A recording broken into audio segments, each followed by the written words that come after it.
دو ایک شاعر نے مجھ سے رجوع کرنا شروع کیا کہ کمال بھائی یا کمال صاحب ذرا میری غزل دیکھ لیجیے.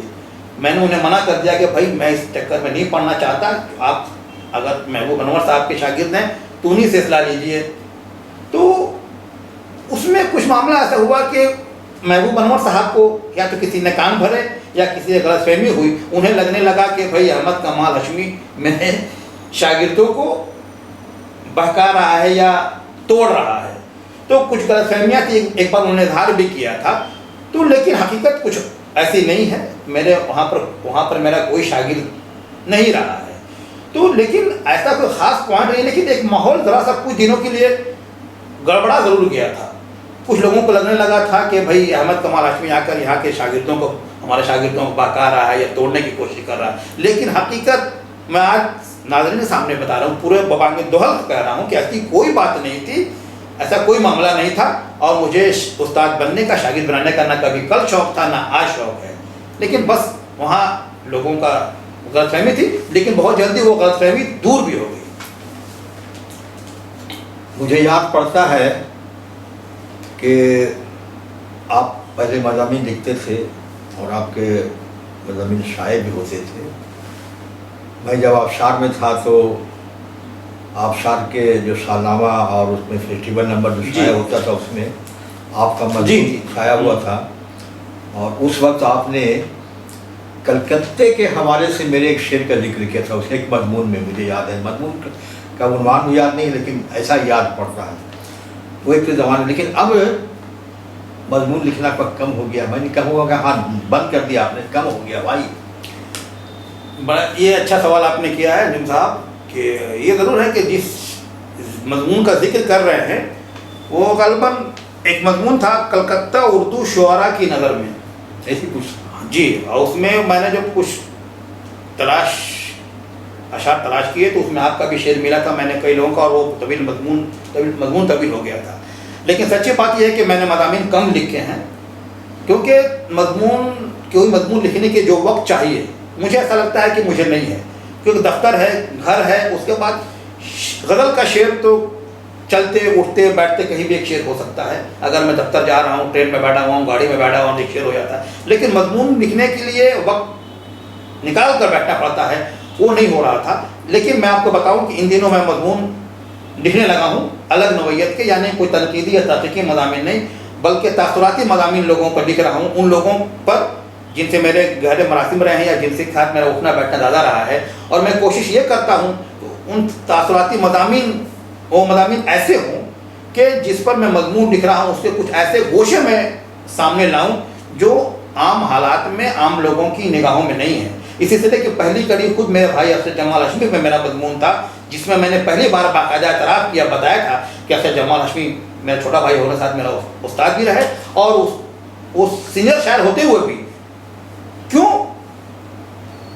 لوگوں کی نظروں میں نہیں آ پایا. اس میں نے بتایا تھا, بہت سارے گوشے میں نے اجاگر کیے تھے. اس کے علاوہ بھی میں نے اپنے آسنسول کے ایک دوست رستم قریشی پر ایک مضمون لکھا, اور میں لکھ رہا ہوں ابھی بہت جلدی.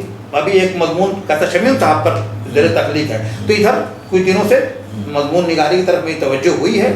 انشاءاللہ کچھ لوگوں کے ساتھ جب مضامین لکھ لوں گا, کچھ 20-25 مضامین اگر ہو جائیں گے تو انشاءاللہ ارادہ یہ ہے کہ پھر وہ مضامین کا مجموعہ نکالوں گا. لیکن وہ مضامین تاثراتی ہوگی, لیکن جس پر لکھ رہا ہوں اس کے کچھ گوشے ضرور سامنے آئیں گے جو لوگوں کے نظر میں نہیں رہے ہیں.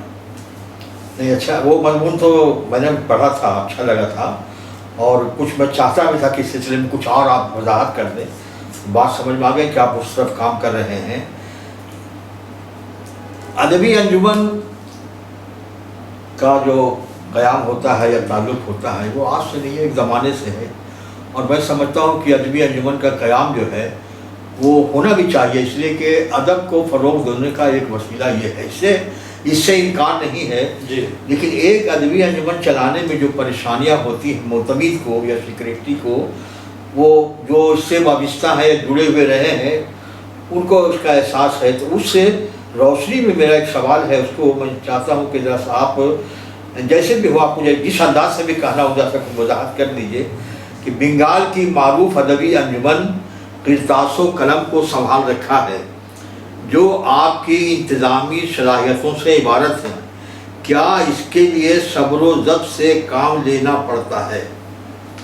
میں جواب میں پہلا ہی لفظ یہ کہوں گا کہ ہاں، واقعی صبر و ضبط سے کام لینا پڑتا ہے، اور یقیناً اس کا اندازہ آپ کو بھرپور ہوگا انجم صاحب، کیونکہ آپ خود بزم احباب کے ایک زمانے تک سیکریٹری رہے ہیں اور مسلم انسٹیٹیوٹ کے لٹریری سب کمیٹی کے غالباً چیئرمین بھی رہ چکے ہیں، تو آپ نے بھی بہت سارے پروگرامز کروائے ہیں۔ تو مسائل کیا آتے ہیں، میں سمجھتا ہوں کہ آپ کو، مجھے ضرورت نہیں کہ میں آپ کو بتاؤں، لیکن چونکہ ناظرین کو بھی بتانا ہے، تو یہ بات تو صحیح ہے کہ کافی پریشانیاں ہوتی ہیں، اور ان پریشانیوں کا اندازہ دوسرا کوئی شخص نہیں کر سکتا۔ دوسرے شخص کو لگتا ہے کہ بس دعوت نامہ دیا گیا، شورا ادبا گئے، نشست ہو گئی، پروگرام ہو گیا، لیکن ایسا نہیں ہے۔ بہت ساری باتیں ایسی ہوتی ہیں، فون کر کے پوچھنا کون آ رہا ہے کہ نہیں آ رہا ہے، یہ خیال رکھنا کسی کو مہمان خصوصی بنا کے بلانا ہے، کس کو بلانا ہے، اس کو بلائیں تو وہ ناراض، اس کو بلانے سے وہ ناراض، ان طرح کی باتیں ہوتی ہیں۔ پھر پروگرام کے روز جو لوگ کتاب و قلم کانکی نارا کی نشستوں میں آ چکے ہیں وہ جانتے ہیں کہ میں گرچہ پیشے کے اعتبار سے گیزٹ آفیسر ہوں، لیکن جب میں کتاب و قلم کی نشست میں رہتا ہوں تو میں آفیسر نہیں رہتا، میں شاعر نہیں رہتا، میں صرف سیکریٹری رہتا ہوں۔ اور جو لوگوں نے دیکھا ہوگا کہ وہ نظامت کرنے کے ساتھ ساتھ کوئی مہمان آیا، اسے ناشتہ ملا کہ نہیں، کسی کو چائے ملی کہ نہیں، یہاں تک کہ شروع کر کے کیا بولنا ہے، کیا میں نے نشست اپنے پروگرام میں یہ پابندی لگا رکھی کہ کوئی کسی کی نہ متنازع شعر پڑھے گا اور نہ کوئی متنازع بات کہے گا۔ تو اس پر مجھے نظر رکھنی پڑتی ہے کہ ہماری محفل میں اگر کسی دو آدمی میں کوئی پرخاش ہے تو وہ کوئی اپنے کلام میں یا اپنی باتوں سے دوسرے کو نشانہ نہ بنائے۔ تو بہت ساری باتیں ہیں۔ یہ ایک بات ہے کہ ضبط و تحمل سے کام لینا پڑتا ہے، بلکہ مجھے میں سمجھتا ہوں کہ میں ذرا سا جلد غصہ ہو جانے والا آدمی ہوں، لیکن مجھے لگتا ہے کہ کتاب و قلم کا سیکریٹری ہونے کے بعد مجھے بھی اپنے غصے پر کنٹرول کرنا بہت حد تک آ گیا ہے، کیونکہ سب کو ساتھ لے کر چلنا پڑتا ہے۔ کسی ادارے کو چلانے کے لیے سب کو ساتھ، صرف سیکریٹری اچھا ہونے سے نشست یا ادارہ کوئی نہیں چلتا ہے۔ سیکریٹری کے ساتھ صدر ہوتا ہے اور جو لوگ ہوتے ہیں وہ ہوتے ہیں، اور اگر لوگ نہیں آئے، شورا نہیں آئے، ادبا نہیں آئے تو محفل کا خاک ہوگی۔ تو سب کو ساتھ لے کر چلنے کے لیے واقعی ضبط و تحمل کے ساتھ کام کرنا پڑتا ہے۔ اگر یہ چیز نہیں ہو تو میں سمجھتا ہوں کہ کوئی سیکریٹری کسی ادارے کو چلا نہیں پائے گا۔ تمام لوگوں کا ساتھ ملنا چاہیے، اور یہ ضروری ہے کہ سیکریٹری کو تمام لوگوں کو بہت ساری باتیں برداشت کرنی پڑتی ہیں، بہت سارے لوگوں کو برداشت کرنا پڑتا ہے۔ چاند ستارے جگنو پھول، اس ادبی یا شعری مجموعے کو لائے ہوئے قریب میرا خیال ہے کہ 12-13 برس تو ہو ہی گئے ہوں گے، 15 2007 میں غالباً 7 یا 9۔ تو یہ تو مجموعہ آپ نے لایا چاند ستارے جگنو پھول، اور ادب اطفال میں آپ کا نام درج ہو گیا۔ غزل، سنگ بنیاد وغیرہ ہوتے ہوتے ہی تو بہت پہلے آپ نے کیا تھا۔ تو ادب اطفال ایک سنگناک چیز ہوتی ہے، اور یہ ہے کہ اس کے برسنے والے سب ہوتے نہیں ہیں، چاہ کر کے بھی نہیں کر سکتے ہیں۔ تو ان دنوں آپ خاموش ہیں، تو کیا صرف نام اندراج کرانے کا ہی مقصد تھا، نہ کچھ اور کرنے کا مقصد؟ نہیں، یہ اچھا سوال کیا آپ نے۔ میں جو باتیں میں چاہتا ہوں کہ لوگوں تک آئے، مجھے آپ نے موقع فراہم کر دیا۔ میں سب سے پہلے انکار کر دوں کہ میں خاموش نہیں ہوں۔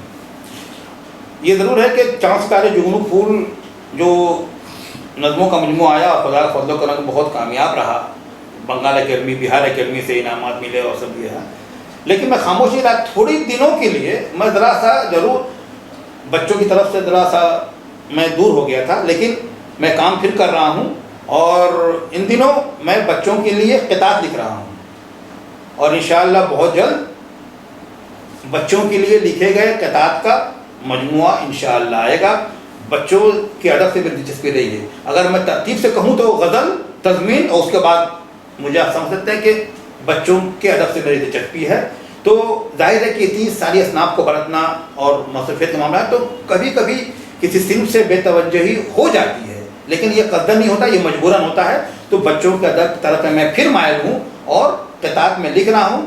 کچھ قطعات ہو گئے ہیں اور کچھ قطعات ہو جائیں تو انشاءاللہ بچوں کے لیے ایک اور مجموعہ میں لے کر آؤں گا، نظموں کی شکل یا قطعات کی شکل۔ اس طرح آپ نے ہمارے ناظرین کو آپ نے یہ بتا دیا کہ آپ غافل نہیں ہیں، خاموش نہیں ہیں، بلکہ لکھ رہے ہیں، لیکن خاموش نہیں، وہ خاموشی سے کام کر رہا ہے. ہاں، خاموشی سے کام کر رہے ہیں، یہ بہت بڑی بات ہے. چلیے ٹھیک ہے، اللہ کو کامیاب بھی کرے.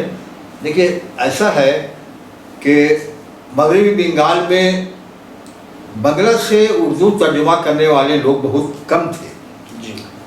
آج بہت زیادہ ہیں، ایک زمانے میں کم تھے، انگلیوں پر گنے جاتے تھے. یہی وجہ ہے کہ ہمارے گرودیو رابندر ناتھ ٹیگور کی جو کتابیں ترجمہ ہوئی ہیں، گیتانجلی، یہ وہ تمام چیزیں، تو اس کے بارے میں جو علم ہوا، جیسا کہ بتایا جاتا ہے کہ ان لوگوں نے انگریزی سے ترجمہ کیا، بنگلہ سے ڈائریکٹ نہیں کیا.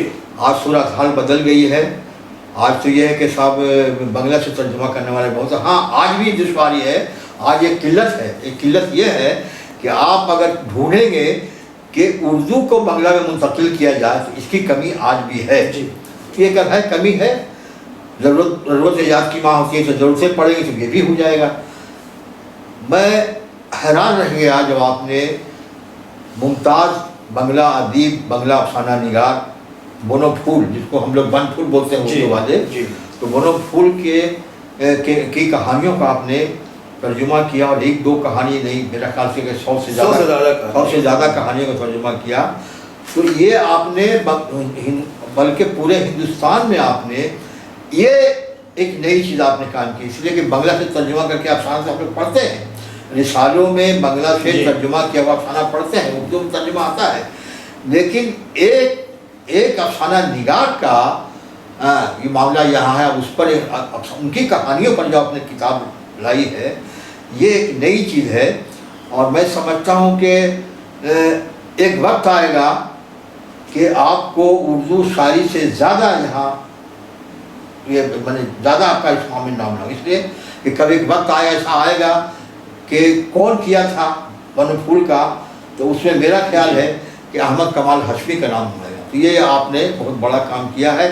لیکن ایک ساتھ ساتھ ایک میرے ذہن میں ایک بات بھی پیدا ہو رہی ہے، سوال پیدا ہو رہا کہ آپ نے اتنی محنت کی، اردو داں ہونے کے ناطے، اردو میں لکھنے پڑھنے کے ناطے آپ نے اتنا بڑا کام کر لیا، تو کیا میں سمجھتا ہوں کہ کیا بنگالی ادیبوں میں آپ کا اس کا چرچا ہوا؟ ان لوگوں نے کہاں تک سراہا اس معاملے کو، کہاں تک ان کی داد دی اور کہاں تک ستائش کی؟ اگر ہمارے ناظرین کو یہ بتائیں تو کچھ ہم لوگوں کو اس کا اندازہ ہوگا کہ ایک آدمی اتنی محنت سے اگر کچھ کام کرتا ہے تو اس کی پذیرائی کہاں تک ہوتی ہے اور کیوں نہیں ہوتی. اگر ہوتی ہے تو بہت خوب ہے، اور اگر نہیں ہوتی ہے یہ بھی پریشانی کی بات ہے. دیکھیے، جہاں تک بونو پھول کی کہانیوں کے ترجمے کی بات ہے، میں نے اس لیے کیا کہ جیسا کہ میں نے کہا کہ کہانیوں مختلف کہانی نویسوں کی کہانیوں کے الگ الگ ترجمے کرنے سے مجھے لگا کہ جس کو کنورٹ کرنا یا متعارف کرانا، بڑی افسوسناک بات سامنے یہ آئی کہ کام کرتے ہوئے کہ اردو کے جو ادبا شعراء ہیں ان کی معلومات بنگلہ ادب کے تعلق سے بہت ہی کم ہے. جب میں نے اپنے دوستوں کو یا ملنے جلنے والے شعراء ادبا کو بتایا کہ میں بن پھول کی کہانیوں کا ترجمہ کر رہا ہوں، تو کئی لوگوں نے سوال کیا کہ اچھا مصنف کا نام کیا ہے؟ میں نے کہا بھائی بن پھول. اوہ، میں سمجھا کہ بن پھول کسی ناول کا نام ہے، اور یعنی بن پھول کے نام سے واقف تک لوگ نہیں تھے. تو میں نے قطر لوگوں سے پوچھا، دیکھا کہ رابندر ناتھ ٹیگور اور قاضی نظر الاسلام اور سرت چند چٹرجی، یہ 3 ناموں کے علاوہ اردو والے کسی نام سے واقف ہی نظر نہیں آئے، نام اور کام سے. تو یہ افسوسناک بات سامنے آئی. اس کا یہ پتہ نہیں کہ وجہ کیا مجھے نہیں معلوم ہے، لیکن بنگال میں رہتے ہوئے اگر بنگلہ ادب سے ہماری جانکاری نہیں ہے تو میں سمجھتا ہوں کہ افسوسناک بات ہے. لیکن میں نے یہ کوشش کی کہ الگ الگ کہانیاں، الگ الگ مصنفین کی کہانیوں کا ترجمہ کرنے کے بجائے کیوں نہ کسی ایک کو بنگلہ جو اردو والے نہیں جانتے ان سے متعارف کرایا جائے. چونکہ ان دنوں یا ان چند برسوں میں افسانچہ اور مینی کہانیوں کا دور ایک بار اردو ادب میں لوٹ آیا ہے. گرچہ یہ افسانچہ ابھی بھی سب لوگ اسے ایکسیپٹ نہیں کر پا رہے ہیں. تو میں نے دیکھا کہ بن پھول، جسے بنگلہ میں بونو پھول کہا جاتا ہے، بونو پھول تلفظ کرنے کا انداز ہم بن پھول ہی کہیں گے، تو بن پھول کی کہانیاں میں دیکھا کہ بالکل چھوٹی چھوٹی کہانیاں، بلکہ بیشتر کہانیاں ان کی آدھے صفحے اور 1 صفحے کی کہانیاں ہیں. تو میں نے، اور یہ چونکہ میں شروع سے ابتدائی زمانے میں، جیسا میں نے کہا جو 1981 میں نے اپنی ادبی زندگی کا آغاز کہانیوں سے کیا، تو میں اس زمانے میں بھی